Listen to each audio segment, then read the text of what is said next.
사도행전 9장 1절부터 22절까지 교독하겠습니다. 사울이 주의 제자들을 대하여 여전히 위협과 살기가 등등하여 대제사장에게 가서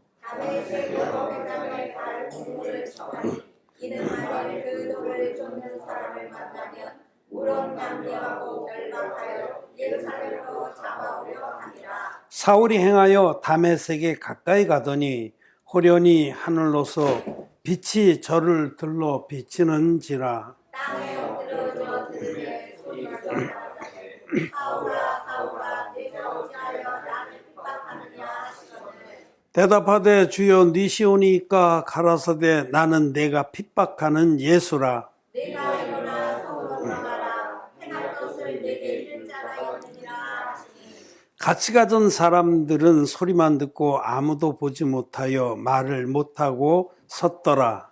사울이 땅에서 일어나 눈은 떴으나 아무것도 보지 못하고 사람의 손을 끌려 다메섹으로 들어가서 사흘 동안을 보지 못하고 식음을 전폐하니라. 그때 다메섹에 아나니아라 하는 제자가 있더니 주께서 환상들에 불러가라사대 아나니아야 시건을 대답하되 주여 내가 여기 있나이다 하니 주께서 가라사대 일어나 직가라 하는 거리로 가서 유다 집에서 다소 사람 사울이라 하는 자를 찾으라. 저가 기도하는 중이다. 저가 아나니아라 하는 사람이 기도와서 자기에게 안수하여 다시 보게 하는 것을 보았느니라 하시거늘 아나니아가 대답하되 주여 이 사람에 대하여 내가 여러 사람에게 듣사온즉 그가 예루살렘에서 주의 성도에게 적지 않은 해를 끼쳤다 하더니 여기서도 주의 이름을 부르는 모든 자를 결박할 권세를 대제사장들에게 받았나이다 하거늘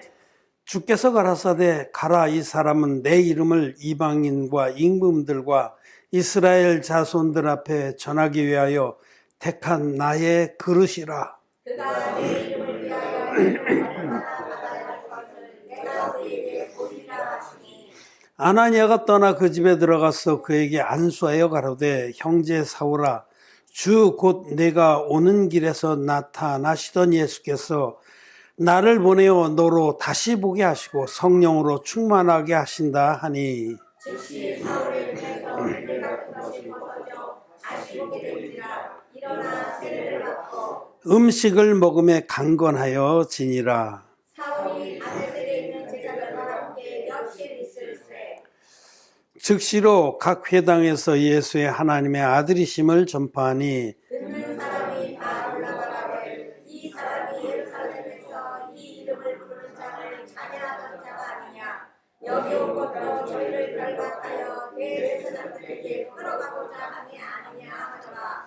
사울은 힘을 더얻어 예수를 그리스도라 증명하여 다메섹에 사는 유대인들을 굴복시키니라. 아멘. 예, 오늘은 믿음의 사람 하나님의 종 사울이 어떻게 거듭났는지에 관한 말씀을 통해서 많은 이들이 동일한 믿음으로 거듭나서 바울과 같은 귀한 종들이 되기를 마음으로 말씀을 드리고자 합니다. 여러분들이 잘 아시다시피 오늘 사도행전 9장에 그 사울이 사도행전 7장, 8장, 9장에 계속 나옵니다.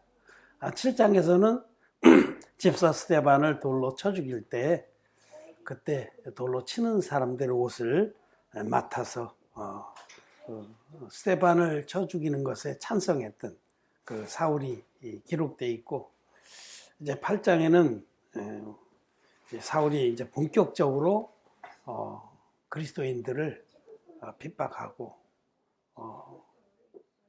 하나님의 백성들을 잡아서 유대교의 지도자들에게 넘기는 그런 일을 했다 말씀을 하고 9장에 사울이 여전히 살기가 등등해서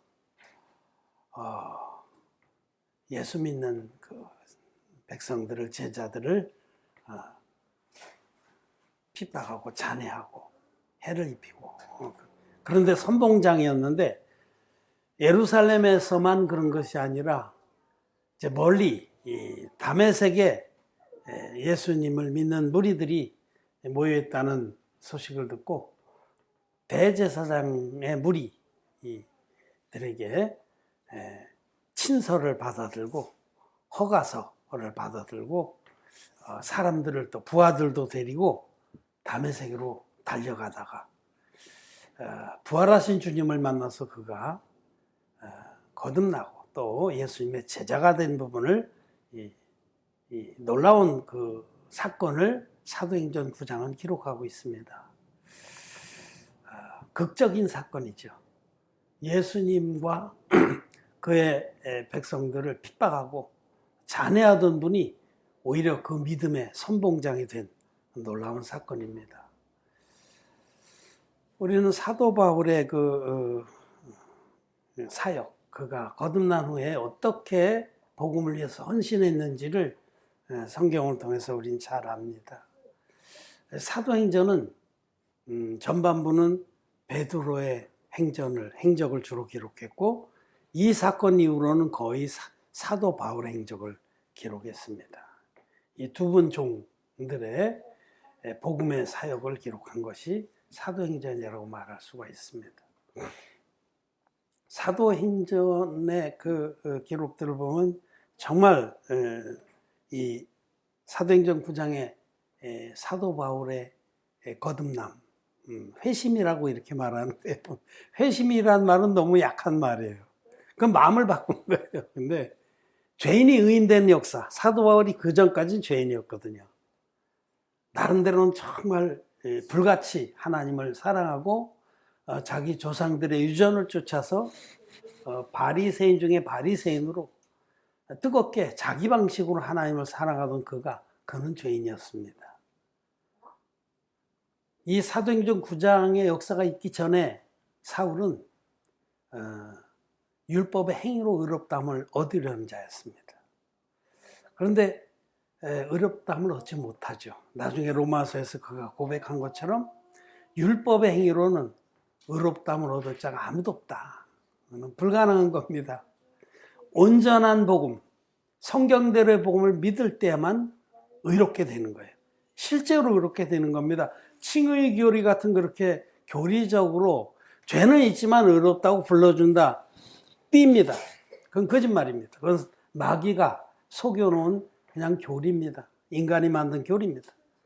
실제로 의롭게 되는 역사를 사도 바울은 이때 사울이었을 때 다메섹에서 하나님의 은혜로 하나님이 주신 복음으로 거듭나게 됩니다.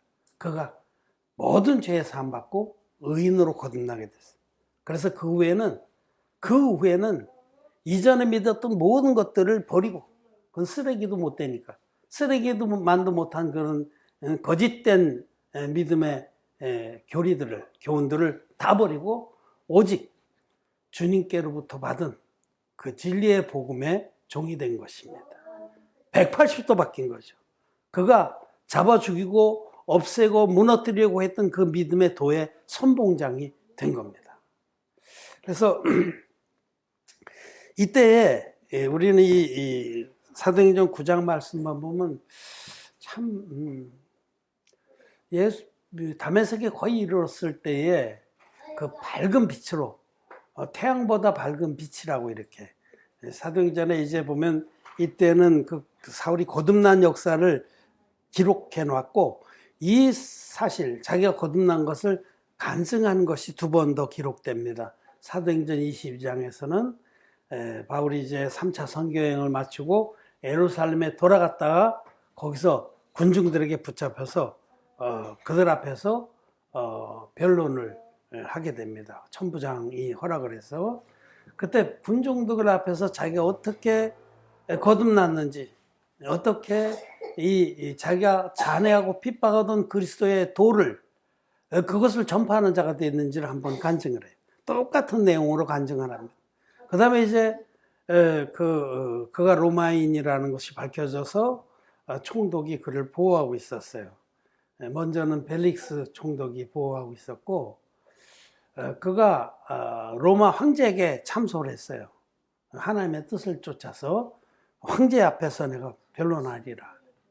그래서 벨릭스 총독이 그를 2년 동안이나 데리고 있었어. 벨릭스 총독의 부인이 히브리인이거든요. 그러니까 그런 영향도 있고, 그래서 또 한편으로는 그 바울이 좀 살았거든요. 집안이 원래 좀 사는 집안이에요. 다소에서 나면서부터 로마인이었다고 그러잖아요. 그러니까 돈을 좀 더 받을 수 있을까 해서 구류를 시켜놓고 있었는데 총독이 바뀌었어요. 총독이 벨릭스에서 베스도로 바뀌었습니다.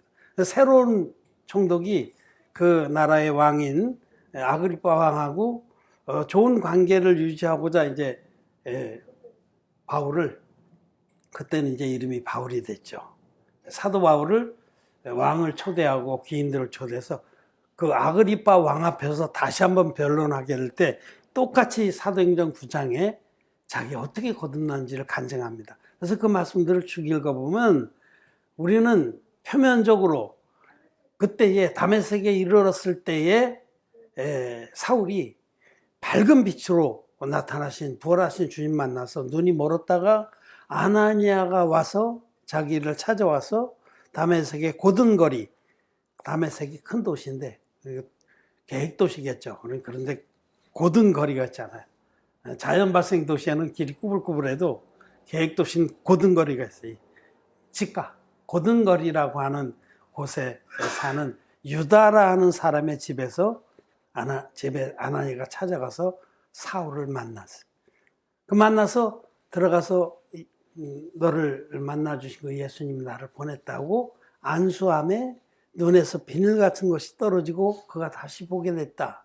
이렇게만 기록이 돼 있는데 그 다음에 이제 말씀을 보면 그가 곧 일어나 세례를 받고, 이런 부분에 여러분 비밀이 있는 거예요. 그가 어떻게 거듭났고 그를 거듭나게 한 복음이 무엇인지, 그리고 또 힘을 얻고 곧 일어나 다메섹에 있는 여러 회당에서 예수가 그리스도라고 전파했다라는 겁니다. 우리는 이 성경의 비밀들을 알아야 합니다. 감추어진 비밀들. 하나님께서는 마음이 준비 안 된 자들에게는 생명나무의 길을 막아 놓으셨다라고 창세기에 말씀하시죠. 심령이 정말 가난한 자들만 그 생명나무에 접근해서 생명나무 열매를 먹게 하신 겁니다. 정말 나는 지옥 갈 수밖에 없는 자입니다. 나는 지금까지 주를 위해서 살았다 하지만 내 열심으로 살았습니다. 마치 사울이 율법의 행위로 하나님 앞에 의롭다함을 얻으려고 한 것처럼 이렇게 살았지만은 하나님 나는 마음에 죄가 있습니다. 이런 자들. 하나님 나는 하나님 앞에서 정직하게 나를 볼 때 나는 지옥 가야 마땅한 자입니다. 이런 자들. 그런 자들이 바울이 될 수 있습니다. 사실 바울은 스데반이 돌에 맞아 죽는 것에서 1차 내적 충격을 받았어요. 내상을 입었다고 그러죠. 내상. 도대체 저는 누구냐? 도대체 저들이 믿는 예수는 누구냐? 도대체 저들이 어떤 믿음이길래 돌에 맞아 죽으면서도 자기를 돌로 치는 자들을 위해서 기도할 수가 있단 말이냐? 내상을 입은 거예요. 자기하고는 다른 거예요. 여러분, 거듭난 하나님의 백성들은 거듭나지 못한 기독교인들하고 근본이 다릅니다. 빛이 어두움과 다르듯이. 거듭난 의인들은 빛입니다. 빛이 되라가 아니에요. 빛입니다. 거듭나지 않은 목사님들이 그 본문 가지고 다 설교하기를 여러분들은 세상에 빛이 되어야 합니다. 될 수 없습니다. 마음에 죄가 있는데 어떻게 빛이 돼? 빛이 됐습니다. 진리이신 예수님을 믿어서 마음의 모든 죄를 사함받고 빛이 됐고 소금이 된 겁니다. 그런데 정말 자기 마음에 아직 죄가 있다고, 그리고 그것 때문에 애통하는 자, 심령이 가난한 자, 또 애통하는 자, 그런 자가 천국의 자녀가 될 수 있고 바울이 될 수 있는 겁니다. 그 바울이 지금 자기가 이때까지 믿었던 신조를 쫓아서 그리스도인들을 핍박하려고 다메섹까지 쫓아갔지만은 자기 마음속에는 일단 내상이 있었습니다. 도대체 저들은 무엇이길래 이렇게 핍박을 받으면서도 저들이 기뻐하고 능력을 받으면서도 굽히지 않고 죽음 앞에서도 초연할 수 있다는 거냐. 바울의 마음속에서는 우리 주님이 만나 주실 만한 심령이 된 거예요, 사실은. 주님은 아무나 만나 주시지 않습니다. 심령이 정직한 자를 만나 주십니다. 사마리아 우물가의 그 여인처럼 나는 5 남편하고 살았지만은 그 모든 남편들이 내게 만족을 못 줍니다. 내가 이 세상의 모든 것을 다 쫓아봤지만 헛되고 헛됩니다. 그런 자들에게 참된 남편이신 예수님 찾아가시는 거죠. 그래서 그 사울을 때가 이름에 주님 만나 주신 거예요. 안에서 심한 탄식과 통곡 소리를 들으신 주님이 사울을 만나 주신 겁니다. 사울이 지금 놀라운 주님의 그 등장과 말씀을 듣고서 눈이 멀었고 3일 동안이나 식음을 전폐했습니다. 이거는 속에서 이제 싸우는 거예요, 자기 속에서. 3일 동안 먹는 거 이게 무슨 문제냐? 내가 지금까지 믿어왔던 것이 무엇란 말이야? 그리고 저렇게 빛 가운데 나타나신 예수라는 분은 누구란 말이야? 이 혼돈의 기간, 빛과 어둠이 싸우는 기간이 있었어요. 그런데 아나니아를 보내셔서 아나니아를 통해서 진리의 복음을 전해주신 겁니다. 사울은 구약의 해박한 종이었습니다. 구약 말씀에 있어서 사울만치 가말리엘 스승 밑에서 그 말씀의 그 진수를 배운 그런 종은 없을 겁니다. 그래서 나중에 그 바울의 서신들을 보면 얼마나 그가 구약에 해박한지를 알 수가 있죠. 구약 성경에 계시된 그 복음을 전한 겁니다. 사울은 하나님께서 자기들 인류를 어떻게 구원하실지에 대한 그 구약의 계시를 알고 있던 종이에요. 여러분 이사야서 53장에 보면 그 오실 메시아의 노래가 기록되어 있습니다. 그거 사울이 몰랐을까요? 잘 아는 거예요. 장차 하나님께서 고난받는 종으로 하나님이 구원자를 보내신다. 그는 처녀가 잉태하여 낳는 아들이고 하나님이 우리와 함께 하실 분이다. 훤히 알았습니다. 근데 그분이 바로 예수인 걸 몰랐죠. 하나님의 아들이 처녀의 몸에서 육신을 입고 오셔서 어떻게 우리의 죄를 담당할지도 다 알았어요. 이사야서 53장 5절 6절에 보면 그가 찔림은 우리의 죄악을 인하며 그가 상함은 우리의 허물을 인하며 그가 채찍에 맞음으로 우리가 나음을 입었고 그가 징계를 받음으로 이사야서 53장 6절 5절 6절의 말씀입니다. 6절에는 하나님께서 우리 무리의 죄악을 그에게 담당시키셨도다라고 말씀합니다. 우리 무리의 죄악을 그 메시아에게 넘겼다. 담당시켰다. 이거는 구약의 대속죄일의 제사를 전제한 겁니다. 구약의 대속죄일 날에는 대제사장 아론이 흠 없는 염소 한 마리를 끌고 백성들 앞에 나와서 대속죄일의 제사가 물론 절차가 깁니다만은 클라이맥스는 그겁니다. 마지막에. 클라이맥스 마지막에 있잖아요. 대제사장이 성막 안에서의 모든 제사 절차를 마친 후에 마지막 제비를 뽑아서 남겨뒀던 그 염소.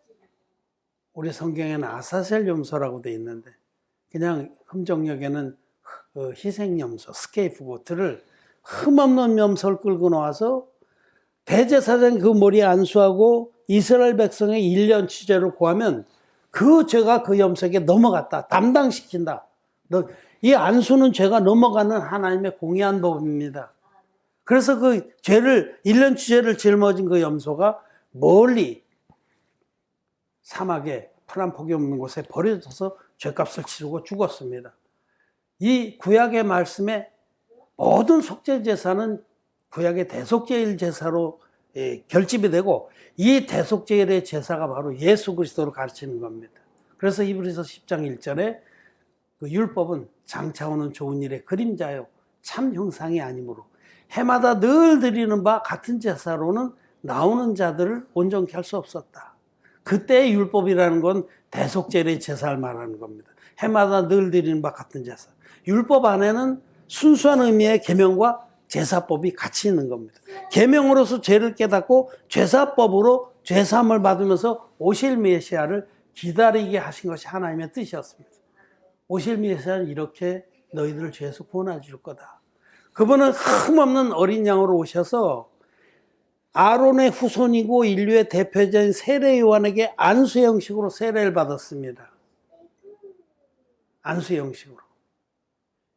이 세례가 우리를 구원한 표고 모든 의를 이루는 하나님의 법입니다. 그래서 마태복음 3장 15절과 또 베드로전 3장 21절 말씀을 여러분 보시면 예수님이 받으신 세례가 세상의 모든 죄를 예수님께 다 넘기고 이 세상에 믿는 자들, 예수님의 세례와 이렇게 담당해서 그 죄값을 치르기 위해서 돌아가신 십자가의 피가, 요단강물에서 받으신 세례와 십자가에서 흘리신 피가 우리 모두를 하나님 편에서 완전하게 의롭게 만들어 오신 구원의 사역이다라고 성경은 선포하는 겁니다.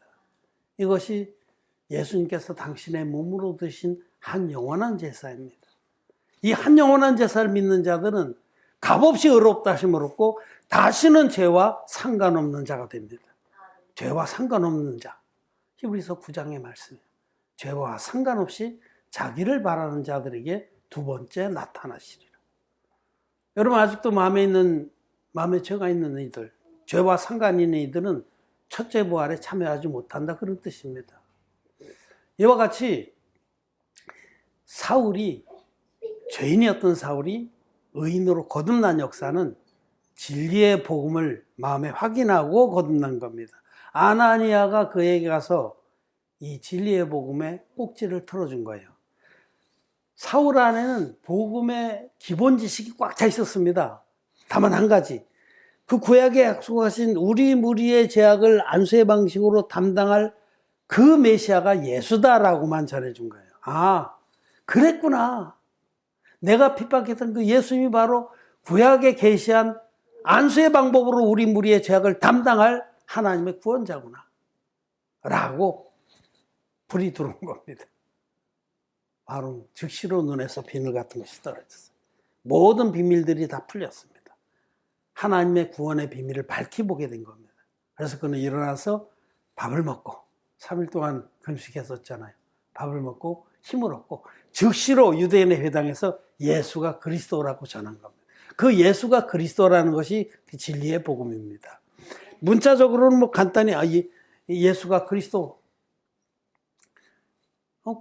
보통 기독교인들은 다 그렇게 믿지만은 그 안에는 구약에 계시된 대로 성경대로 우리 죄를 위해서 죽으신 분이다라는 뜻입니다. 사도 바울은 고린도전서 15장 3절 4절에서 이는 내가 받은 복음을 너희들에게 전하였노니, 자기가 주께로부터 받은 복음을 고린도인들에게 전했다는 겁니다. 그러면서 성경대로 그리스도께서 죄를 위해서 죽으셨다. 그때 성경은 구약 성경이거든요. 구약 성경에 속죄의 제사 그대로 우리를 위해서 주님은 자기를 한 영원한 제사로 드렸다. 속죄 제사가 어떻게 드립니까? 속죄 제사는 요 흠없는 재물 또 나와야 돼. 얼마나 예쁜 재물. 요 흠없는 재물이 있어야 되고, 대속죄일 날도 이렇게 흠없는 재물에 아론이 대제사장이 안수를 해서 이스라엘 백성의 1년치 죄를 반드시 넘겨야 됐습니다. 안수해서 죄를 넘긴 다음에 이 재물이 죽었습니다. 이 성경대로 요 방법 그대로 두루마리 책에 나를 가르쳐 기록하는 대로 아버지의 뜻을 행하러 왔나이다. 예수님은 구약에 계시해 놓으신, 예언해 놓으신 그 방법 그대로 이 땅에 오신 하나님의 어린 양입니다. 흠없는 어린 양으로 오셔서 인류의 대표적인 세례요한에게 안수의 방법으로 세례를 받으셔서 세상 죄를 다 짊어지시고 십자가로 가셔서 다 이뤘다 하기까지 피 흘려서 우리를 모든 죄에서 완벽하게 영원토록 구원하셨습니다. 이것이 바로 물과 피의 복음입니다. 요단강물에서 받으신 세례와 십자가에서 흘리신 피로 구성된 이 복음. 이 복음만이 진짜 복음이고 성경대로의 복음입니다. 이 성경대로의 복음을 사울은 주님께로부터 받았고 그 복음으로 거듭나서 바울이 되는 겁니다. 사울이 바울 되게 한 역사는 이 성경대로의 복음을 듣고 믿어서 된 일입니다. 그래서 사울은 이 진리의 복음으로 거듭난 다음에 죄사함 받은 다음에 바로 일어나서 세례를 받았습니다. 여기 기록된 말씀대로 사도행전 9장의 18절에 즉시 사울의 눈에서 비늘 같은 것이 벗어져 다시 보게 된지라 일어나 세례를 받고, 이 세례를 받았다는 것이 그냥 통관 의례가 아닙니다. 나도 그리스도인이다라고 그냥 그렇게 표현한 게 아니라 예수님이 받으신 세례와 똑같은 형식으로 세례를 받으면서 예수님이 물과 피로 우리를 구원하신 것을 몸으로 고백하는 게 세례입니다. 세례의 예식은 복음입니다, 여러분. 그래서 그들이 예수님이 받은 세례와 똑같이 안수의 형식으로 세례를 받고 물에 푹 잠겼다 일어났거든요. 이 안수를 받으면서 주님이 이렇게 세례요한에게 안수를 받으심으로 내 모든 죄함을 그때 주님께서 다 끌어안으셨구나.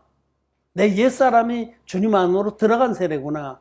사도 바울은 나중에 이렇게 고백을 해요. 누구든지 그리스도 합하여 세례를 받은 자는 그리스도로 옷 입었느니라. 누구든지 그리스도와 합하여 세례를 받은 자는 자기 옛사람이 장사되었느니라. 그래서 우리 성도들이 진리의 복음을 믿어서 거듭난 성도들이 받는 세례는 자기가 믿는 물과 피의 복음을 고백하는 신앙 고백입니다. 이렇게 안수를 받아서 예수님이 안수 받을 때 내 죄가 넘어갔다는 거 고백하고 물에 잠기면서 주님이 내 죄 때문에 십자가에 돌아가셨구나. 그리고 일어나면서 그리고 주님은 하나님의 역사로 다시 부활하셨구나. 이 세 가지를 고백하는 것입니다. 그래서 사울이 이렇게 세례를 받고 일어나서 즉시로 유대인의 각 회당에서 예수는 그리스도라고 전파했다라는 겁니다. 자, 우리는 사울의 삶이 이 다메섹 사건 전과 후로 선명하게 갈라지는 걸 볼 수 있어요. 이전에 사울은 유대교의 맹신자였습니다. 그는 율법의 행위로 하나님 앞에서 인정을 받고자 하는 자였고, 또 마음에 아직도 죄가 있고 거듭나지 못한 사람들은 필연적으로 자기 옛사람이 살아있기 때문에 필연적으로 사람들에게 좋게 보이려고 합니다. 바울이 갈라디아서 1장에서 내가 사람에게 좋게 하라 하나님께 좋게 하랴 그렇게 말씀. 거듭나지 않은 사람의 어쩔 수 없는 이 현상은 사람들에게 인정을 받고 사람들에게 영광을 구하는 겁니다. 그건 어쩔 수가 없어요. 저도 거듭나기 전엔 그 덫에서 헤어날 수가 없어요. 사람들이 나를 어떻게 평가할까. 근데 거듭나고 나면은 자기가 얼마나 쓰레기인지 얼마나 비참한 존재인지를 깨닫게 됩니다. 거듭나고 나야 자기 꼬락선이 알게 돼요.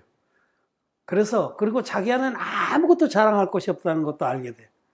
거듭난 종들은 자기 자신을 안 내세웁니다. 내세울 것도 없고 부끄럽습니다. 근데 오직 하나님이 예수 그리스도 안에서 우리에게 베푼 그 구원의 사랑만을 자랑합니다. 오직 하나님의 영광만을 자랑합니다. 그리고 오직 하나님께서 인정해 주신 것만 기뻐합니다. 완전히 다르게. 사울이 다메섹 사건 이전의 사울과 그 이후의 사울은 완전히 다른 겁니다. 180도 다른 거예요. 그런 길을 사울은 갔습니다. 우리는 정말 사울 나중에 바울된 거듭나서 1차 선교여행 중에 이제 바울이라고 이제 이름을 하거든요. 근데 진리의 복음으로 거듭난 데도 약간 텀이 있죠. 거듭나고 나서 점점 더 자기 꼬락선을 점점 더 알아가요. 점점 더 알아갑니다. 맨 처음엔 거듭난 다음에도 맨 처음에는 자기한테 뭐가 있는 것 같은 느낌이 자꾸 드는데 좀 자라나고 나면 자기에게 아무것도 내세울 것이 없고 아무것도 자랑할 수 없는 정말 작은 자다, 작은 자. 팔싹이 다리 차지 못해서 팔싹동이 같은 나 바울이라고 말하잖아요. 만삭이 되지 못해서 태어난 자. 나는 참 그렇게 정말 부족한 자입니다. 모질입니다. 그 믿음이 장성한 자라야 그런 깨달음에 도달하고 자기는 바울입니다. 작은 자입니다. 사울은 큰 자입니다. 여러분 구약의 사울왕 보세요. 다른 사람보다 뭐 어깨 하나 위가 높아 컸잖아요. 자기가 잘난 자, 거듭나지 못한 자들은 자기가 잘난 줄 알고 자기 안에 무슨 대단한 게 있는 줄 알고 그거 자랑하느라고. 거듭나지 못한 사람들은 근본적으로 관종입니다. 여러분 관종. 관종이라는 말 알아요? 응? 관종. 관종 기운이 아직 남아있으면 거듭 못난 사람이고 거듭나서도 아주 어린 자입니다.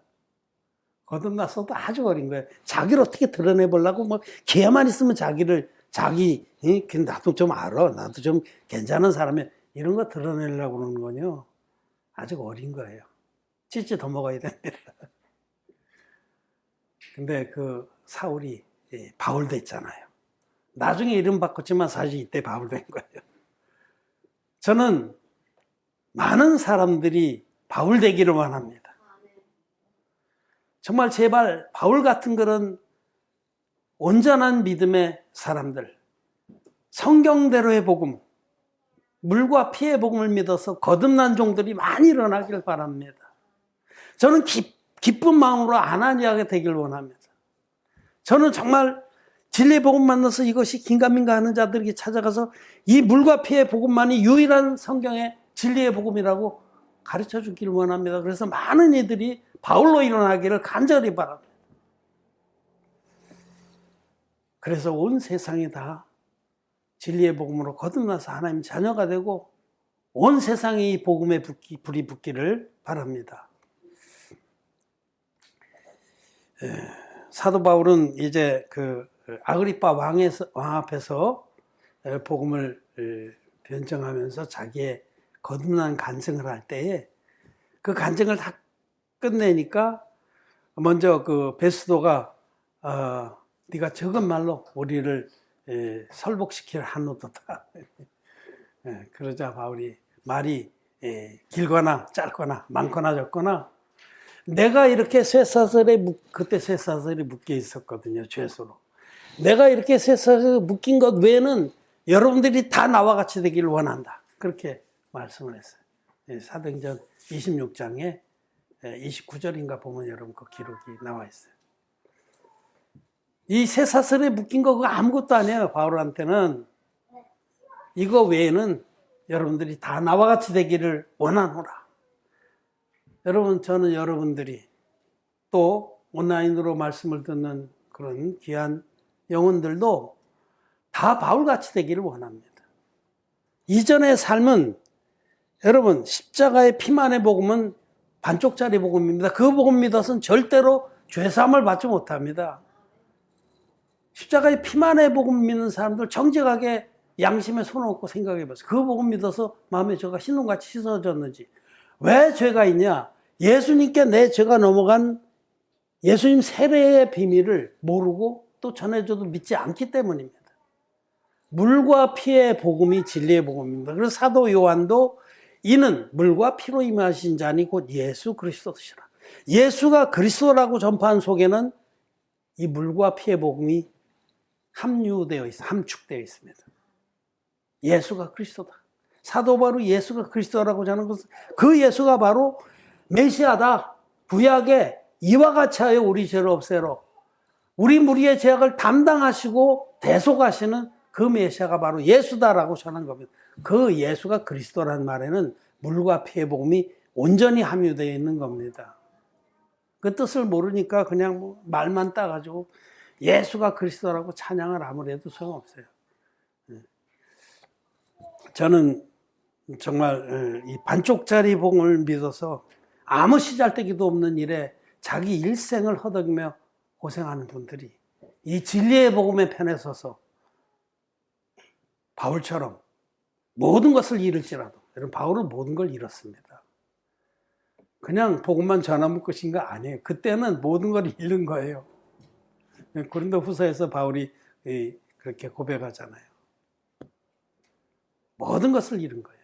모든 핍박을 매도 맞고 수없이 굶주리고 헐벗고 업신여김을 당하고 아무것도 없는 자같이 그렇게 요리하고 그렇지만은 모든 것을 가진 자로다. 무명한 자 같으나 유명한 자요. 아무것도 없는 자 같으나 모든 것을 가진 자로다. 이전에 사울은 이후의 사울과 완전히 다른 거예요. 모든 것을 잃어버리는 겁니다. 반쪽짜리 복음, 인간이 만든 가짜 복음, 아무리 믿어도 죄사함도 받지 못하는 헛껍데기 복음, 그거는 과감히 버리고 사울이 유대교의 믿음을 과감히 버리고 이 진리의 믿음을 위해서 자기 삶을 관제로 부어드리기까지 헌신했듯이 그런 결단과 지혜가, 이게 지혜예요, 이게. 세상에서는 업신여김을 당할지라도 하나님께로서는 존귀한 그릇으로 인정을 받고 영광을 받는 것이 지혜로운 자입니다. 그런 지혜로운 자들이 교회 안에 또 교회 밖에서 많이 일어나기를 바랍니다. 내가 이렇게 쇠사슬에 묶인 것 외에는 여러분들이 다 나와 같이 되기를 원하노라. 그 말씀의 응답들이 있기를 바랍니다. 하나님의 부르심과 하나님의 은사와 부르시면은 후회하심이 없느니라 라고 말씀. 하나님이 부르십니다. 하나님이 부르셔서 응답하는 자에게 은사를 주십니다. 바울의 은사를, 하나님 종의 은사를, 믿음의 은사를 주십니다. 저는 많은 바울들이 일어나서 저와 함께 전 세계의 진리의 복음을 전하는, 그래서 하나님이 정말 기뻐하시는 그 나라와 그 의가 이 땅에 이루어지기를 간절히 바랍니다. 그 일에 저는 기꺼이 작은 아나니아가 되기를 원합니다. 말씀을 마쳤습니다.